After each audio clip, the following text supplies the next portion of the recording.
Let's talk about the prospect of a Brexit deal. Oh, God, not again, I hear you cry. Well, every single week we're told it's a crunch week, aren't we? Every single week. Well, no, next week is going to be the crucial time we are going to find out. Well, we've gone to the wire. 15th of October we're told the wire. Then it's stretched and stretched and stretched. Now we're told, well, you know what, it could go all the way to the 31st of December if we need to, because we don't need EU separate parliaments to actually agree to a deal if it's a rather thinner deal than perhaps many had been hoping.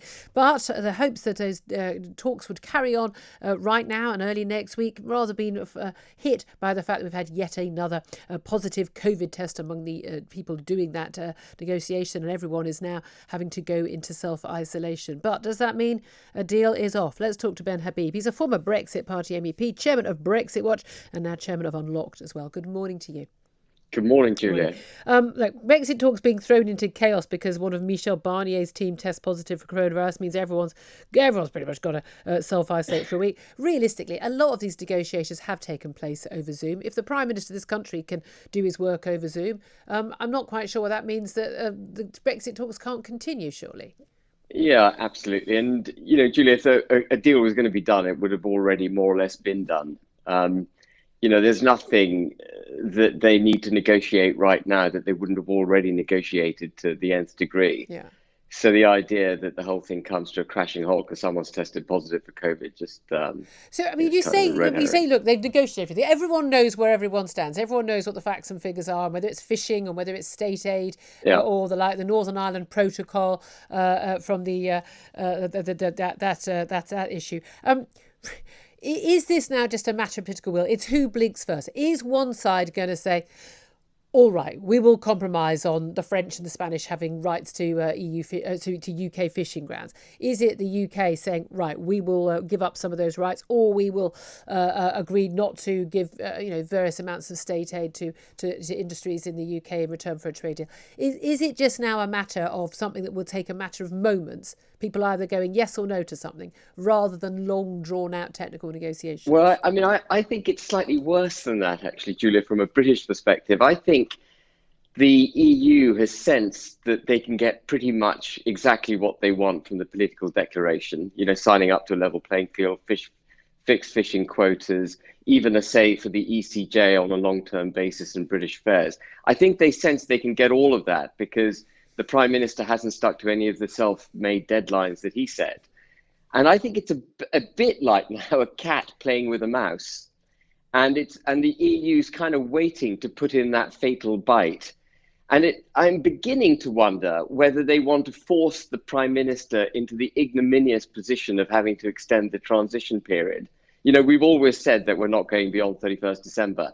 And the way they're dragging this now out to the 11th hour and 59th minute is like a cat playing with a mouse. It's like saying, well, we can have you whenever we want you, and we're just going to toy with you and see how much we can drag you through the mud, how much ignominy we can pile on you as we, come into these closing phases. It's a really awful show. But I suppose it all depends on whether or not they think Boris Johnson will cave. And there is an argument where he was sitting there, if you think a year ago with his 80 majority, very, very sure of himself, even earlier this year dealing with the pandemic, massive approval ratings, lots of support among his own party members, among his donors, among his MPs and the country at large, that, he could pretty much, he can walk on water. That's not the case at all anymore. Realistically, would Boris Johnson survive extending the transition period? Because an awful lot of the people who are opposed to his lockdown policies and also a lot of those party donors, and you'll know this as a former Brexit Party MEP, an awful lot of those people are also the people who are very much adamant that they want Brexit over and done with. Yeah, we left on the 31st of January, but that transition period over, not extended indefinitely, which is what would happen. If it extends once, that's it. Yeah, it could be we could extended go on forever. and on. Absolutely. Can he politically survive that? I think Boris Johnson is in a very, very difficult position, whatever happens. He's between a rock and a hard place. He signed up to a withdrawal agreement that he championed as an oven-ready, fantastic deal. And now, he's having the difficult task of breaching international law to try and put that right. He's failing to get a deal in the time periods that he set. It looks like we're going to sign up to a deal, if we do get a deal, along the lines of the political declaration, which, again, he said he would never do. And, people like me and a whole host of proper Brexiteers, if you like, will call him out if he signs up to a bad deal. And I can't see any option other than a bad deal this side of 31st December. So if he extends, I mean, he's in real trouble, whatever happens. He's between a rock and a hard place. But there's also an issue for the EU. I mean, it's a small point where everyone's economies are in the doldrums. Everyone's dealing with this. There's actually an awful lot, less channel traffic that's going on. That's where the real issue is. It's sort of, lorry parks in Kent. That's the issue. Yeah. There's far less transport issues going on right now. Quite apart from the fact no one's even allowed to travel between the various countries of Europe and the UK. So it's actually an ideal time for this to happen rather than the worst time. It is an ideal time.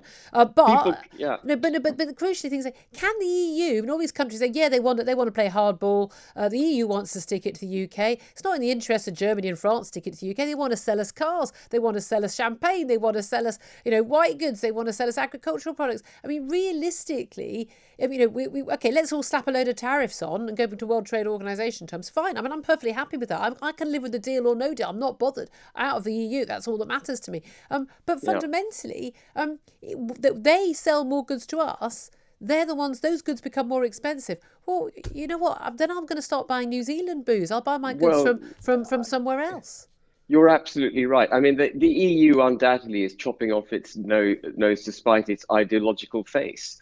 But it is its ideological face that it leads with. That is the most important thing for the EU. It's the European Union project. And that comes first and foremost, even to the detriment of the German and French people. It's absolutely absurd. We are one of the largest clients of the European Union. They ought to be falling over backwards to allow us to continue to buy their goods.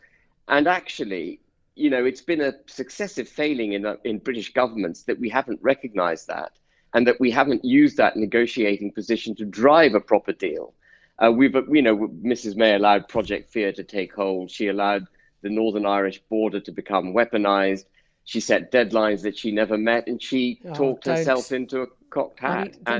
Things are bad, but at least Theresa May's not in charge. It could be worse. Ben Habib, thank you very much indeed for joining us.